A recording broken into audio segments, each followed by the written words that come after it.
Hi, and welcome to Take Every Thought Captive, our weekly look at the Catholic intellectual tradition and an exploration of the authors, books, and topics that have shaped Catholic thinking for 2,000 years. Today we're going to pick up where we left off last time. We were discussing Dr. Smith's book, in particular the area on progressivism, and today we're going to pick up the conversation with Drs. Bulzacchelli and Dr. Smith, along with our special guest Joe Grossheim, to discuss conservatism. So we've talked a lot about progressivism so far. What about conservatism? That seems to be that's the opposite side of this coin, right? Right. Yeah. So those are our two, dialectical components or opponents, right? In our contemporary politics, I think progressivism and conservatism. I think libertarianism, frankly, is kind of an outlier. I think it's interesting. It's part of the conversation. But frankly, it's pretty small in its total, following and impetus. The number of people who would actually be characterized, I suppose, as true libertarians is pretty small. Right? Pretty small. There are a number of conservatives, I would say, who have libertarian sympathies. Sure. And we talked a little bit before about how at a pragmatic level one might be a conservative, right, and think that a libertarian approach to government action is most likely to achieve conservative ends. But actually libertarianism based upon a socially atomistic model of the human is pretty unusual. Yeah. Especially like in the Murray Rothbard version. Now, again, there are definite followers, right?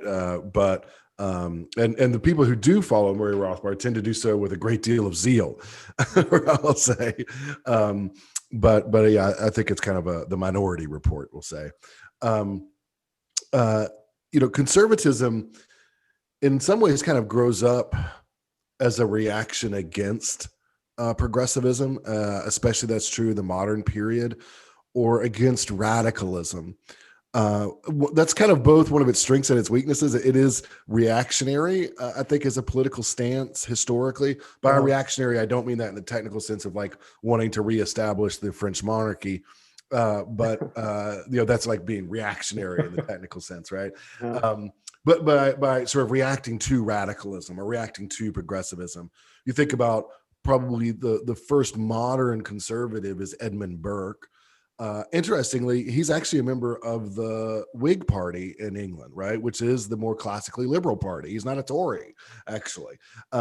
He's a member of the Whig Party, which meant at the time he was kind of a classical liberal, but he saw some elements in liberalism and in Enlightenment thought in general that made him really say, wait a second, we need to step back here and think about the role of custom and the role of tradition and the role of hierarchy.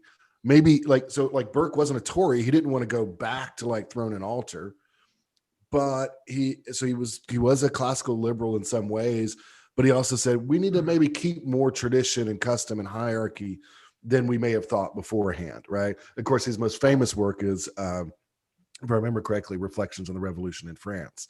Right. So he's reacting to the problems and so forth in the French Revolution. In America, conservatism really starts as a reaction against progressivism. It's really interesting. Something I'm very interested in researching in the future are arguments pro and con at the end of the 19th century or in early 20th century regarding public education. Because one of the areas that progressives really pushed, right, was compulsory education, right, and public education. Really interesting. You can find Catholic bishops opposing those. And you can also find in America, American conservatives opposing those ideas. Seems wild to us now. In England, of course, Hilary Belloc and G.K. Chesterton opposed. There you go. Yeah. Right. So it's interesting, right, that conservatives were pretty, put it this way, that was a defining issue for conservatives, right? Like opposition to those kinds of moves, right? And I think personally, in retrospect, I think they were right. Okay. But I'll set that aside for now. So a lot of those, a lot of conservatism is a reaction against, right, the growth of progressivism. So again, if you think of progressivism as we're going to use scientific learning and political power to eliminate suffering and to eliminate inequality, right? That's the program, right? You could ask me, why would anybody be against that? Why would you oppose that? Right. So, and you could see how a conservative might say, okay, right? As long as we retain our focus on certain principles that aren't negotiable, right? Like I don't know the guy who would say that we shouldn't use technology to improve, we could make water available to people who don't have water. Sure. I don't know the guy who'd be opposed to that. Yeah, of course. I think the question is, and let's take a very concrete example: electrification in the South, right, in the middle of the 20th century. Amity Shells has a wonderful book. She's a historian on that period called "The Forgotten Man." And one of the things is who would be against bringing electricity to the South? Electricity had not come to the South to the same degree as the rest of the country at that point. In fact, it was way behind. Who would be against that, right? Well, all of the local private people who were trying to do that themselves, who got shoved out and got their businesses shut down when the government decided to come in and do it. Do you follow me? Right. The methods, right? Yeah. We might argue about that, but because there is a principle at stake here, and that is subsidiarity. That's right. Right. Yes. But the idea of bringing electricity to people, making it possible for that to happen. Yeah, but a lot is in the method, right? And a lot is in the means that you adopt. And I think that's often what conservatives are historically have been concerned with, right? So I think that the main issue, not the only, so conservatives kind of had two issues they were dealing with. One is reacting against progressivism, but also modifying classical liberalism to address some of its problems. So I think the way I put it in the book is that conservatives are against the imprudence of classical liberalism and against the kind of pretensions and aspirations and expansiveness of progressivism, right? That's kind of, they're reacting in both directions there. So one of the things I got from your book was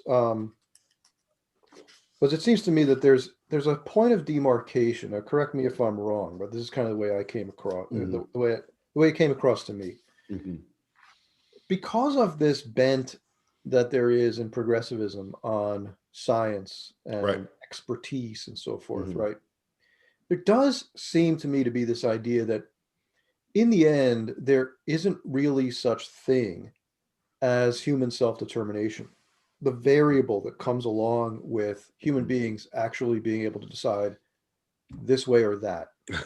That if we if we really do have enough knowledge, if we really understand the principles here enough, then we will be able to manipulate things in a Keynesian kind of economic way, right? Say, in such a way that people will behave in the ways that our model predicts, and we'll be able to. So right now, it's true there are all kinds of variables and things don't always turn out the way we want, but that's only because we don't know enough. If we knew more, we would be able to construct better models and deliver more consistent, reliable outcomes. Whereas it seems to me that on the conservative side, that thesis is just flatly denied. There is this variable that we can't control, which is human self-determination. Yeah, absolutely. I think that progressives have a very high degree of confidence in sociology. But you can find there's a whole, you go look on Amazon. There is an endless number of books on nudging, right? What can we do to nudge people in the right direction? The right direction they've already determined, right? Yeah. What way can we manipulate the incentives to just push people a little bit this way, right? And then if you get enough of those nudges together, that's the term they use, nudges, right? If you get enough of them together, then we can produce the ideal American citizen or whatever, the healthy American citizen. So yeah, I think you're right about that, Rich. It's that if we get the environment right, eventually, with enough expertise, we can get a predictable outcome, and as defined as we want it to be, right? Again, I hate to always get back to him, but just the older I get, the more I realize how important he is to some of the things I think about. But C.S. Lewis in The Abolition of Man, in the third part, talks about, right, that eventually what you're going to get into is the makers of men who are themselves actually men, right? Yeah. Where, we just, in the background, there's somebody saying, oh, and this is the desirable outcome, right? Right. Of all those nudges. But yeah, sure. And I think conservatives have a less, first off, I think conservatives don't want some group of experts to come up with a human ideal about what everybody should be, right? That they then impose on everyone. But then in addition to that, I think they're more skeptical. And that's because I think, you're probably right. They have a different view about human nature. One of the things you mentioned, the COVID thing, right? Yeah. So often people who oppose mask mandates are characterized as libertarians. I think that is false. Although in some cases probably true, but in most cases probably false. I think that it's the mandate part that they don't like, right? So if you tell people, look, here's our situation, these are the kinds of things that might control the situation, that might mitigate it, and then leave people to their own arena of action. It's the encroachment on subsidiarity, I think, that actually represents much of the rebellion that you see out there. What do you think about that? Could I just jump in here? Sure. Because I think that conservatives largely seem to have a lot of the right ideas. Like they seem to be operating it as if subsidiarity is somehow underlying what they want. I think you're pointing that out correctly. I don't think that most of them know that is the case. So this is probably true. Well, that's probably true. Actually, go on. Yeah. So I think this is a key point that Dr. Smith brings up in this chapter, right? So the chapter he calls Ordered Liberty, and the order that's being put into liberty here is coming from tradition and from custom, right? This is what conservatives, the down home folk, right, are trying to carry forward into their liberty. They've got certain rules and procedures and ways of living that they want to live out. Sure. Yeah. But what has happened is progressives enter into dialogue with the conservative, and they say, "Oh, so you're an advocate for traditional marriage? Why?" Right? And then the conservative, not having deeply studied natural law or anything like that, don't really have a good answer. Right? Some of them will appeal to their religion, right? And then they have some sort of answer, but that's not good enough really certainly not for the progressive. And for many conservatives, they need something deeper too. And what the progressive then charges the conservative with, right, is the phobia, right? You've got a irrational fear of this new behavior, right? You're clinging to your guns and your religion, right? Your customs and your faith, but you don't have a rational basis for any of these traditions and customs that you want to espouse.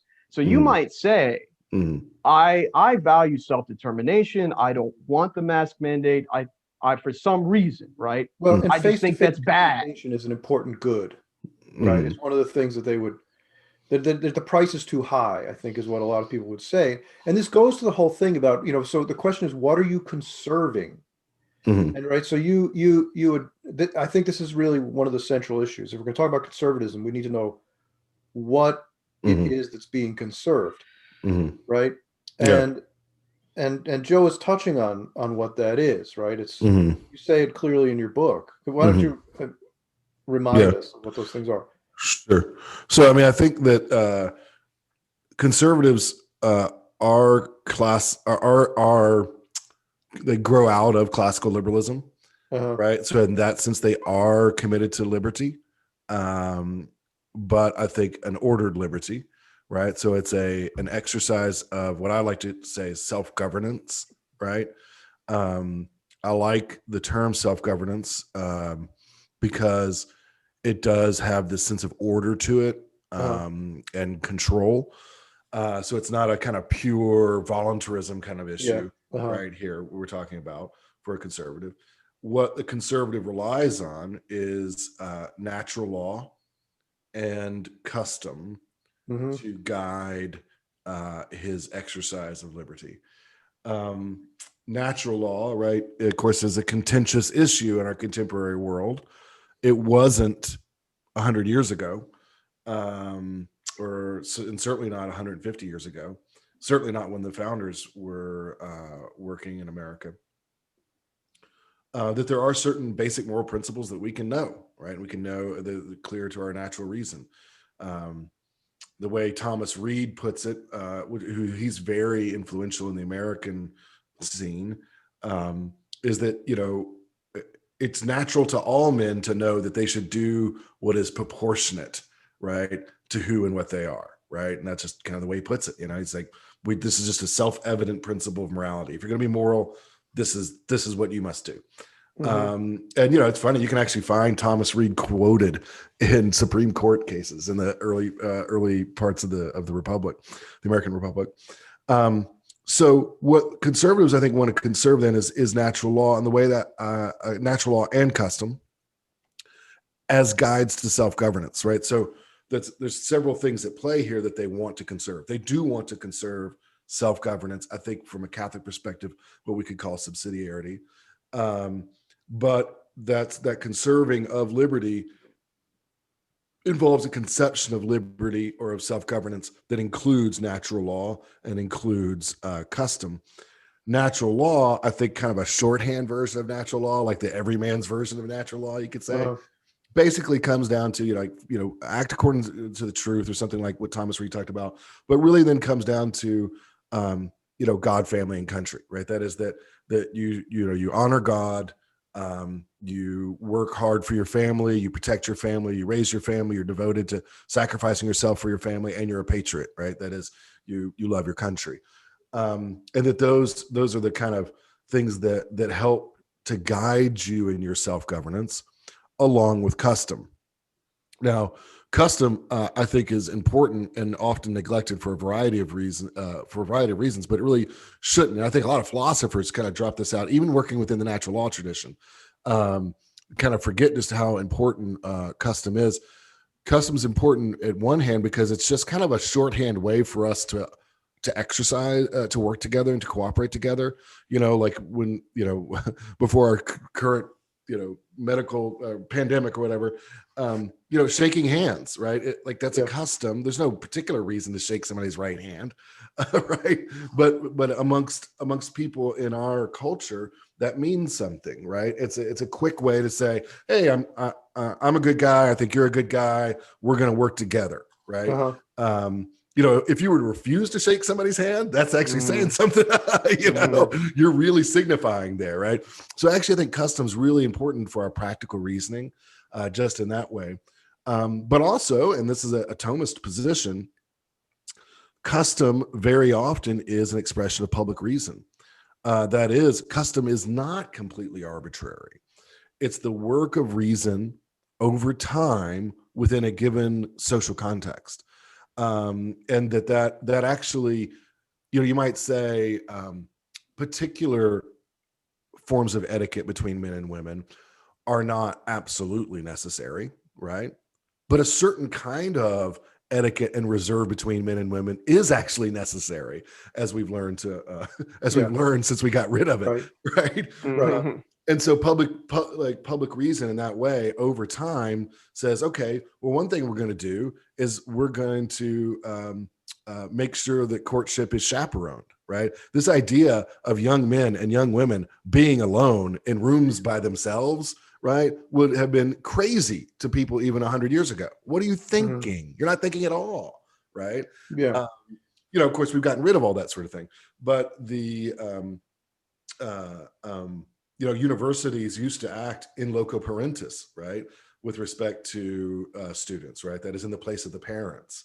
And what they would have rules, about these sorts of things. So anyways, I think tradition is more important, right? And I think conservatives recognize that. Maybe they can't always explain why, right? But I think there's a lot to be said about in favor of tradition, and so I think that's what conservatives want to uphold, right? Like, if you strip away all custom, you're not going to have much patriotism left, for example, right? Yeah, that kind of thing. That's and that's what conservatives, I think, that's the positive message, right? I think of conservatism, right, is self-governance under natural law, God, country, family, and regulated by custom and tradition. Does that kind of answer what or at least go towards? Yeah. So what do you think would then be the reason for the decline of so many customs, right? If customs, if we have received custom and tradition from our parents, and our parents at least know that there is a reason, and they might even vaguely be able to articulate what the reason is for certain traditions or customs, it just seems that everywhere you look, whatever custom you have is being overthrown. Now, is that something you're going to just say belongs to the more neo-Marxist developments that come later in the book? I think that's certainly a major source of it, right? Yeah. I do think that that there is a side of classical liberalism that it's not liberalism is not anti-traditional. It allows for traditions to flourish, right? But think about the invention of the teenager, right? Oh yeah, that's something that was created by marketing departments, right? It didn't exist, right? The teenager as a demographic to sell products and goods and services to, right? And that was, kind of sad to say, kind of a thing that capitalists did, right? Like they invented the teenager in order to sell to the teenager. And, it went along with certain technological changes. Cars got cheaper. Parents allowed their kids to drive their cars to go to part-time jobs. And that gave them a little bit of discretionary money. And marketers realized, hey, we've got this new group of customers out there that we can tap into directly. And I'm not making this up. Like we know that this is what happened, right? We've got it on record. And voila, right? Teenage culture became a thing, right? And I think that was a mistake. But point being, right, that sometimes inadvertently, I'm not thinking that like the guys who are sitting back here thinking, hey, we can sell a bunch of records to these teenagers, right?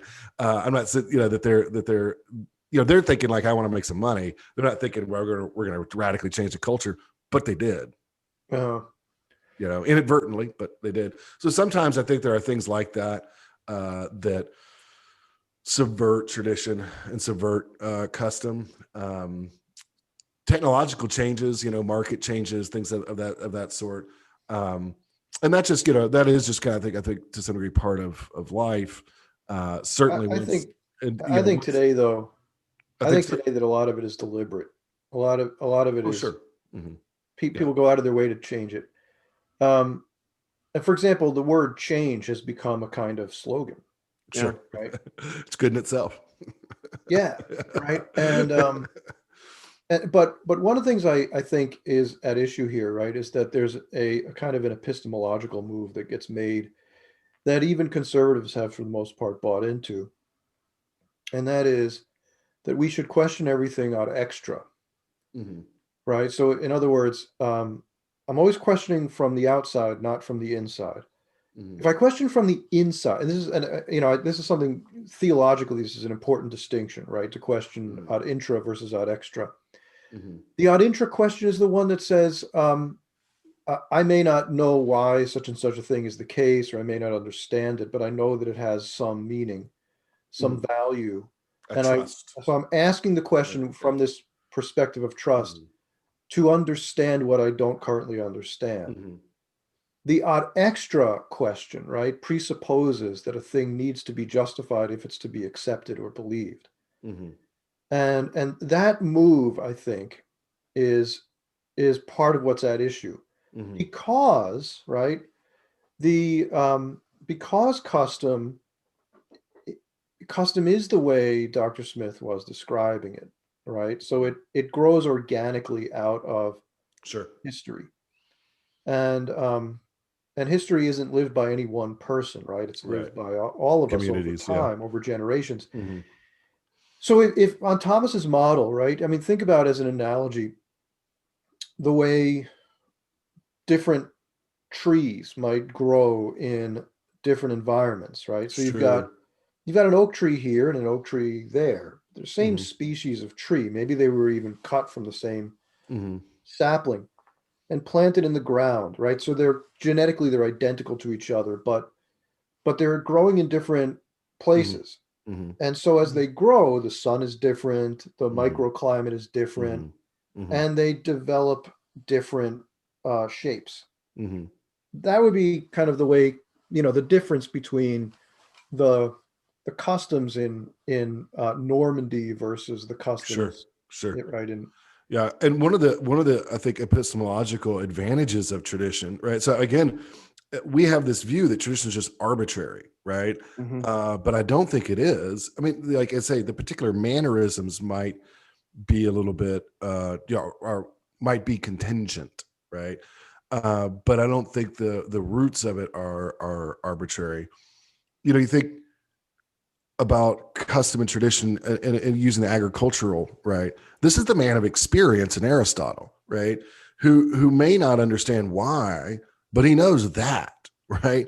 And for a lot of life, that's really sufficient, in terms of navigating things. Now he might be able to give you kind of a rough and ready answer to it, explanation, but maybe he can't give you a deep one. Let me just and gardening is exactly like that, right? When you get into gardening, right, you kind of start asking questions, and people give you, oh, I did this and this happened. They don't necessarily explain it chemically, right? Right. I mean, to be perfectly honest, if somebody started to explain it all to me chemically, I might be like, that's more than I would need to know, really. I just need to know when to plant the thing, right? So I think the tradition just is that kind of feedback loop of I'm doing something, I've got certain goals, certain things happen, I want to avoid those in the future, I'm going to do this thing now, right? So that it is actually empirically informative, right? Or it's based on a certain empirical basis, even if it's not strictly scientific, either philosophically or in contemporary terms. Yeah. Well, one of the things with the gardening example, is that gardeners all agree as to what the end of gardening is to be, right? And that's precisely, I think, the problem. So I can go and ask a gardener who's just a man of experience, who can't explain the biochemistry of his soil and why his tomatoes are coming up. He can just tell me what he has done and what has worked. Because we already agree as to what the good is. Right? If you don't agree about what the good is, or you don't have a reasoned account of what the good is, then I don't know if tradition's going to get you very far.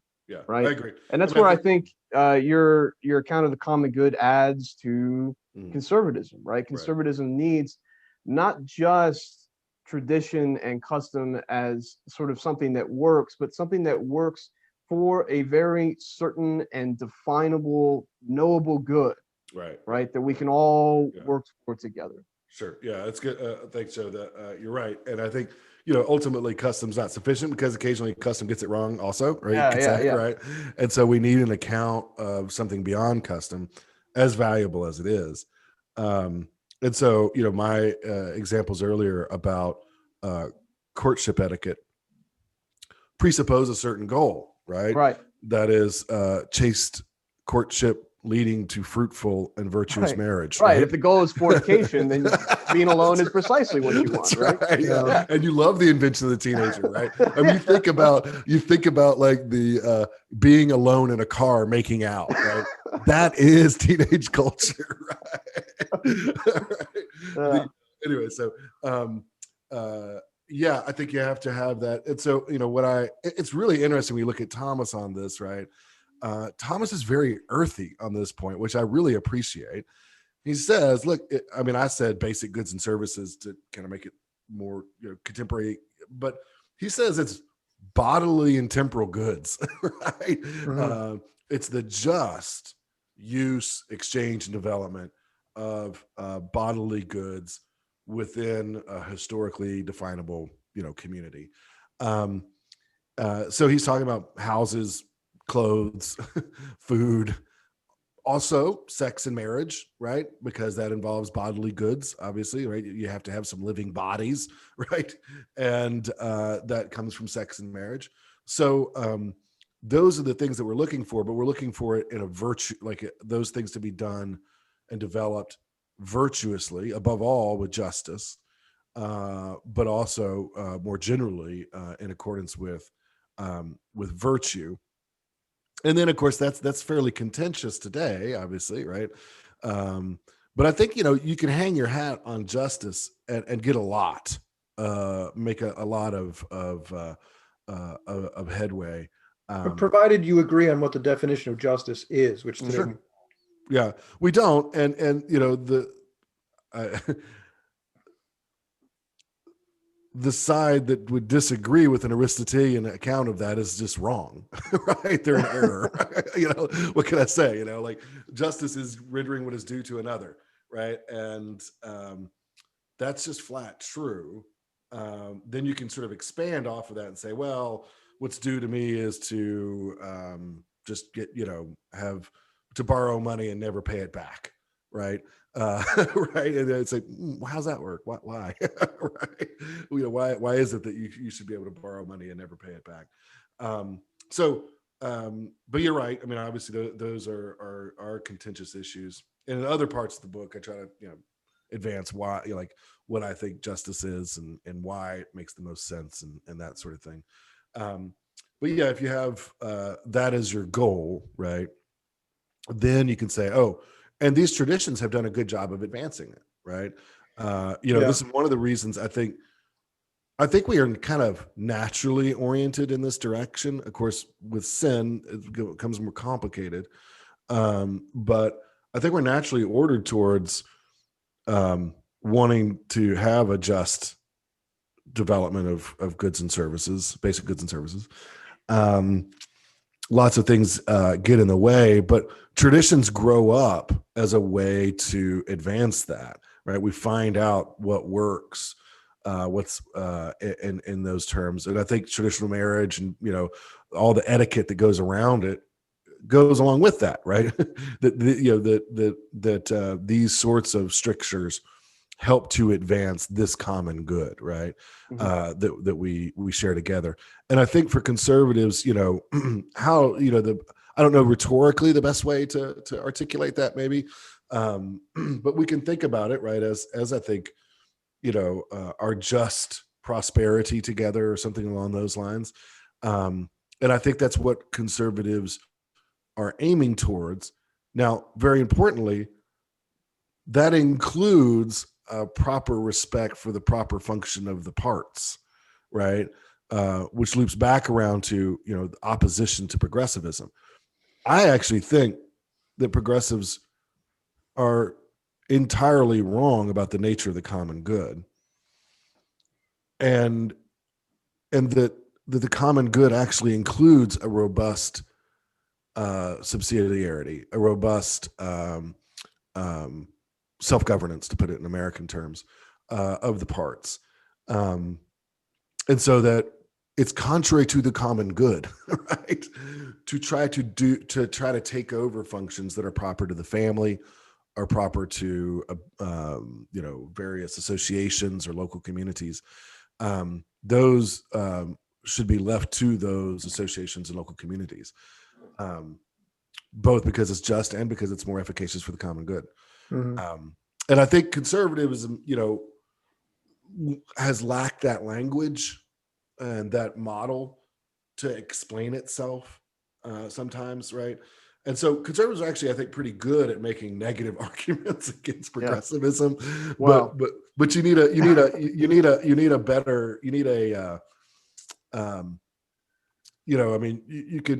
need a positive foundation, right? And I think the common good kind of provides that. One of the things you point out towards the end of this chapter is that conservatives are just not doing a good job. Like, I know you, like, sometimes they do make sort of, they make arguments, let's say, at least. I don't know what we'll call them good, but they make arguments against the progressive agenda, but they lose all the time. And so what they do, one of my colleagues in Houston, says that conservatives are just the slower version of liberal, right? And you say basically the same thing at the end of this chapter, that they just move the goalpost all the time. And you've already indicated some of that here today. They at one point they're opposed to something, and the next generation of conservatives are defending that and just opposing some even further progressive agenda. But there's not really a winning that happens in conservatives. And so all these things that they were really set out to oppose as reactionary to anti-communism, reactionary against progressivism, they've not really done well in doing their job, and they certainly haven't done anything to restore any point that's been lost along the way, right, since their conception. And I think the reason for that, what you have to assign to them, is that they do not have a well-established anthropology, notion of the human good, and how that terminates in a political common good. Because they don't have that sort of foundation.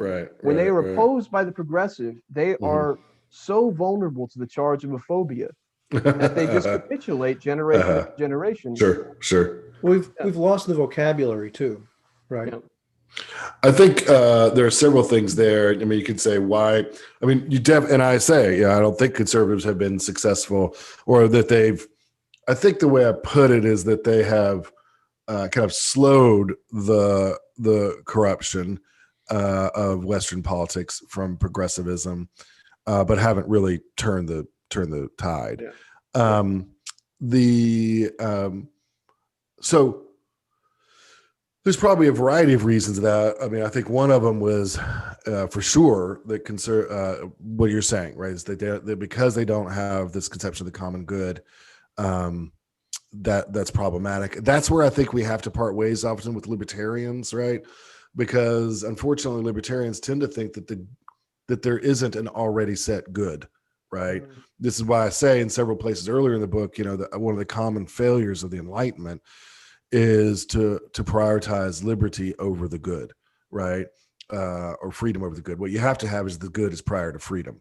One of my friends who is very conservative politically, but not an Aristotelian, just it's not his background, was reading the book, and he's like, man, I've never struggled. I really struggled with that. And this is a good guy, actually. Like as far as like his moral, his family and everything. But he's like, the good's prior to freedom. I don't know. You're like, yes, it is. Right? And he's coming around. But once you think about it, I think to most conservative people, it does start to make sense. But it is something that isn't sort of, I guess, natural to our vocabulary. I think we're shy of it or something. We're just kind of embarrassed to try to claim that there is an objective good out there. I don't think that our forefathers had that problem. I think their problem is that they just thought it was just there, and nobody was going to really question whether or not drunkenness is a good thing or a bad thing. I mean, it's just obviously bad, right? Or abortion or these other things, right? And so that didn't leave us with enough of an argumentative basis, right? I mean, I think they thought those things would kind of take care of themselves in terms of the people following the natural law. Now, again, they're very clear, right? The founders are, that this kind of thing really only works for virtuous and religious people, right? So they're assuming that Americans are going to be virtuous and religious, which may be a flaw on their part, but there's that. I think one thing, though, I think the sexual revolution is just something conservatives have not been consistent enough and trenchant enough in their opposition to it. The goal, like I say, the goalposts just kind of keep moving. And I think that might be because even though they're usually right at the moment in what they're opposing, right? It's because they lack the kind of foundational principles, right? That you're talking about, that are rooted in the natural law. Probably also there's a lot of our modern education, right, is opposed to the idea of the priority of the good, and that the good is real, that sort of thing. I think you're right in some of your assessment there, and that's why I think conservatives need that classical perspective added into the mix. I think a lot of them don't know that it's there. And that's where I hope the book is really instructive for people. I think a lot of people just have received it as handed on, and maybe they read some Locke or they heard the word natural law at some point, and they know that there's something out there called natural law, but they deeply misunderstand it. They think maybe it's just whatever we automatically do or something like that. I don't think a lot of people, and certainly not a lot of universities, they don't study Aristotle and St. Thomas deeply. So people won't have this, but hopefully the book is instructive on that point. Yeah. Thanks. I think recovering that vision is necessary. This would be a good question, I think, just psychologically and sociologically to ask or to research, is when is it the case that moral claims in political rhetoric rooted in natural law just dropped out of public discourse? I'd be interested to know when that kind of occurred, and sort of, was it gradual? Was it sudden? That sort of thing, I think would be good to know. Rich, did you have a thought you wanted to add in? Well, yeah, I was thinking, that sometimes when you look at what comes across as an anti-intellectualism among some conservatives, right? I wonder if what it really is a revelation. It's sort of like this. It shows that, in fact, we don't any longer have the framework within which to articulate these positions. We don't have an adequate understanding of the role of tradition in connection with the common good, or what the common good really is. We can't put any of that into words. And so what we end up with is everybody is really a sentimentalist. Both the progressive and the conservative is a sentimentalist. And his response is, well, I just feel blah, blah, blah. And that's where he gets labeled with the phobia, right? The phobia accusation. Yeah, I mean, I think that's true. I would say this, that conservatives do at least have the principle of subsidiarity in some form. It's kind of confused, but I do think that is a principle, not an outcome, that they focus on. It's probably some of their best appeal, right? Is a sense that self-governance is good, is simply good in itself, right? And that it's wrong, right, for someone to take over what I can self-govern. Now, again, you might, want to say more. You should say more, philosophically. But that is a principle, and I think that they're right on it. Again, I mean, you'd want to make it more nuanced and so forth, but that principle is only a principle in connection with a certain understanding of the human person. Right? And if I can't articulate my understanding of the human person, then I'm not going to be able to ground that principle. Right. Yeah, I mean, you at least have to, and this is the thing, like, I don't know why we don't learn this stuff more or study it more, but maybe there's an agenda to that, but like, even just Locke, and I'm not like a Lockean, but at the same time, Locke does have a thin version of the natural law. It's too thin, but it's there and it's operative. Like, why don't we at least get a little bit of John Locke in our civics class? I mean, the Declaration. I mean, it seems like it would be an obvious thing. Like if you were studying the Declaration of Independence, right? Let's study the Declaration of Independence. Well, why do we have rights to life, liberty, and the pursuit of happiness? Like that's a because the Declaration of Independence says we do. Self-evident. One of the most disturbing things I saw in a commercial one time is it was this patriotic looking commercial. I think it was an army recruiting commercial. So of course it was patriotic, but it was quoting the Declaration of Independence, but dropped out, created, and dropped out, endowed by their creator. So like it dropped that part out and said, "We declare that all men are created equal and have a right to life, liberty, and the pursuit of happiness," but dropped out, endowed by the creator. Like yeah. Well, Barack Obama did. Sorry, what? Barack Obama did that at one point. Did he really? Yeah. Reference the Declaration of Independence and I mean for Locke, there's some scholarly argument about this. How necessary is God in John Locke's account? I've had different opinions about that over my career. I tend to think that it's not just icing these days, but I think that's a matter of dispute. But certainly he had a view of natural law, right? That is that there's something good about our nature, right? And that we naturally endowed with rights to life, liberty, and property. So once again, right, we're trying to understand what a conservative is, right? We're trying to conserve custom, tradition, an awareness of the natural law, right? The place of a moral framework in self-governance. Right. Yeah. Right. So these are the kinds of things that conservatism means. Now, what I find interesting about this is you can really begin to understand the contemporary divide very clearly. Why our society is so sharply divided. To the point actually where it's questionable whether it can go on this way, whether we can coexist in the same political community anymore. When, for example, Barack Obama, in that very famous remark during, I think it was when he was running for the presidency the first time, he talked about conservatives, describing them as people who cling to their God, guns, Bible, and religion.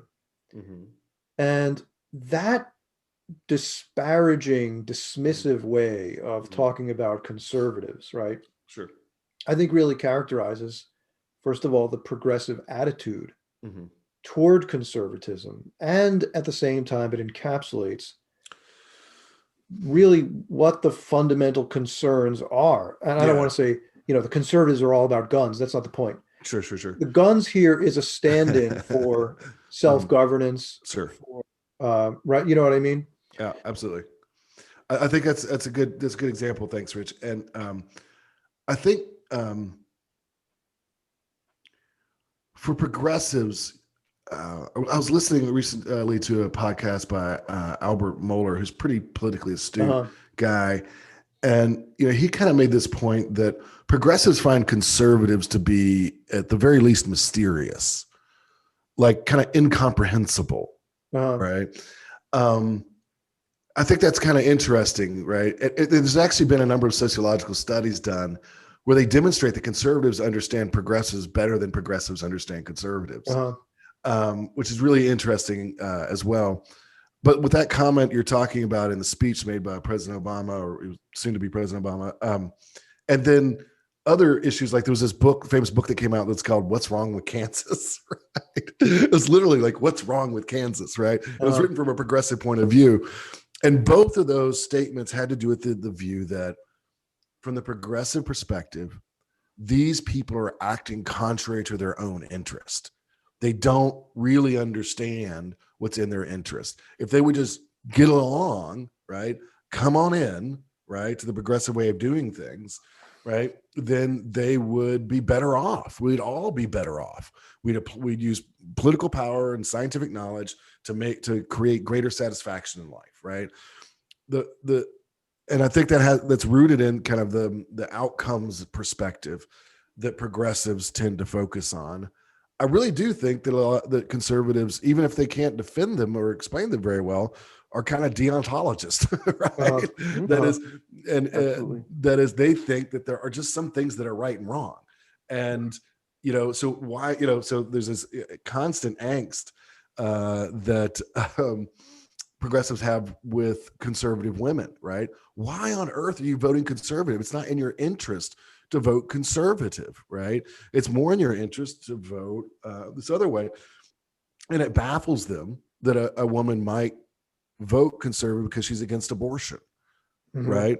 Because it's a principle. It's a deontological principle. I'm against abortion, right?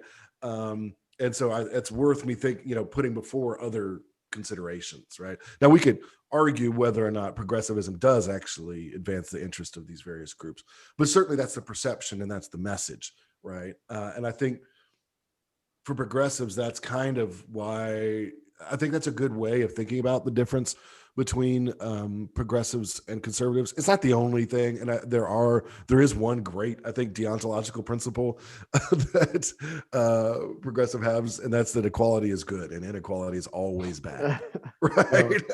That they're committed to that, like, one deontological principle, I think. Joe, what do you think? I want to follow up on the distinction between progressives and conservatives, and what it seems you want to do in the book, right, is sort of take conservatism and the order that it already sort of has and just give the full account, right? And perhaps correct some things along the way, right? But largely just sort of flesh out conservatism, right, through tradition and natural law and the common good. Now, this might be a little too contemporary and less theoretical in the book, but so there's a lot of, conversation right now about coming together here after the election, right, and being united. Now, the unity that the political community enjoys is a unity of order, right, in order to a common good.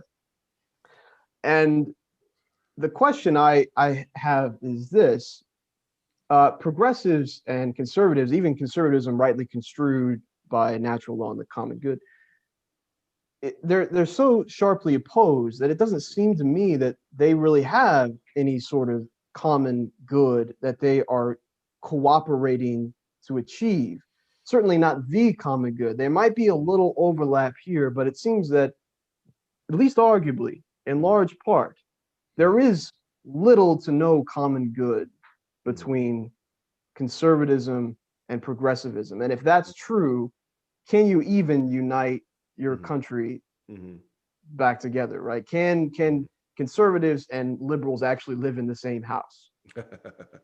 I use liberals there in the wrong sense. I know conservatives and progressives. Right? I think it'd be darn hard for them to live in the same house. Actually, another thing I picked up recently was the fact that we're very good at self-selecting on marriage on political grounds. Actually, conservatives almost always marry other conservatives, and progressive always marry other progressives. It's really interesting. But anyways, I think that okay, I'm going to be optimistic. Oh, okay. All right, I'm going to say they can. Okay. For one reason, because I think there is a reality that is the United States of America. And I think so as a realist, right, it's kind of like this: even if somebody is debauched, right, in their moral behavior, they do actually have an ultimate end, whether they like it or not, whether they recognize it or not, right? It is there, right? They also have certain proximate ends, whether they recognize it or not. I think that the United States of America does have a common good. There's a lot of people who don't do a very good job of recognizing it, right? And so the part of a great statesman, right, this would be the need, right, is to use language effectively to draw as many people towards the genuine common good as is possible. That's not going to be as maybe holistic and uniform as one would like, right? I certainly am sympathetic to thinking that it's too tall a task, but I think, again, like this is gonna sound terrible, but say with a child, right? I might get a child to do what he needs to do for reasons other than perfect virtue, even though my aim is perfect virtue. Does that make sense? Yeah, So yeah. I might use fear of punishment. I might use inducements of, incentives, right? Like, I don't know, we'll go out for ice cream, right? But I'm going to do that in a way towards, right, the common good. And even if they don't kind of fully realize it, they're going to actually be acting for the common good. So I don't know. What do you think about that answer? I mean, Well, I think I think that's a good answer, because when we're working, so the common good, we want the virtuous exchange of material goods and services, right? Mhm. And not everybody does it from a place of reason. It doesn't actually proceed from virtue. Some people, Sure. we just get them to perform an act that resembles virtue, and maybe one day will become a truly virtuous act, right? And Yeah. that's totally fine. Right. We want people to be virtuous, but it's fine if they just act that way too. From a civic perspective, right? Yeah. No, I mean, classically, ahead. right, in natural virtue, practice makes perfect, right? So Sure. basically, you develop a habit of acting, Mhm. right? And it Mhm. isn't virtue to begin Mhm. with, right? It's just that you perform this kind of action, but eventually it feels wrong to do otherwise. And that's when we say that you have the virtue. But right, so I mean, I agree as far as that goes. The thing is that I'm a lot. This is strange, but I'm actually more pessimistic. See, I think Rich, you and I have known each other for a long time. I think what's happened is that I have this kind of weird Southern Stoic personality, and when things get like really crappy, I start to think, "Hey, I think we could make it." Well, it's funny because Dr. Smith and I, we do sort of compete on who can be more pessimistic, but usually Dr. Smith wins that competition. That's And right. but lately, I think it's been the other. You've been winning. That's right. Yeah. That's right. Yeah. I think we're so sharply divided at this point. I just don't. Mm. It'd be one thing if we had a king, and the king recognized the common good and led the country towards it. Mhm. But as it is right now, we don't have a king. Instead, we have this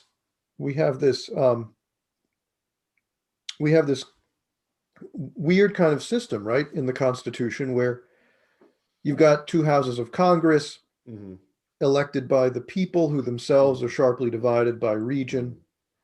And so you have this sharply divided Congress that makes the laws, and this massive administrative bureaucracy that reinvents them. Okay. So I just don't see the path to restoring any kind of understanding of a true common good. What you've got is a lowest common denominator of the good, which falls really far short of anything that would be classically recognized as a common good. We all agree there should be streets and probably internet, but we don't really agree on any sort of higher moral value. Well, I think there's there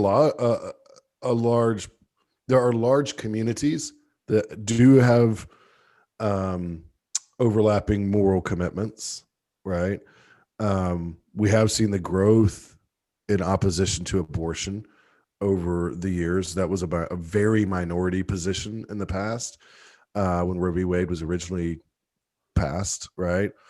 And it's grown and remains stable. Ruth Bader Ginsburg admitted that she was shocked, right, that people were still opposed, right, to Roe versus Wade now. But I mean, I certainly see the incommensurability, right, that you're talking about. I talk about that at the beginning of my book. I see that it's there. But because I think that the common good is a real thing, I think that we can be approaching it, albeit imperfectly, without really necessarily realizing it. We don't have to be philosophers to be good citizens or even decent citizens. Now I am presupposing at least some level of effective political leadership, right? That's what I call the statesman. And that's probably in rare supply. Although I think there are some people maybe you know are out there who are good citizens and good men and have some wisdom to go along with it. I think it's a big hill to climb, no doubt.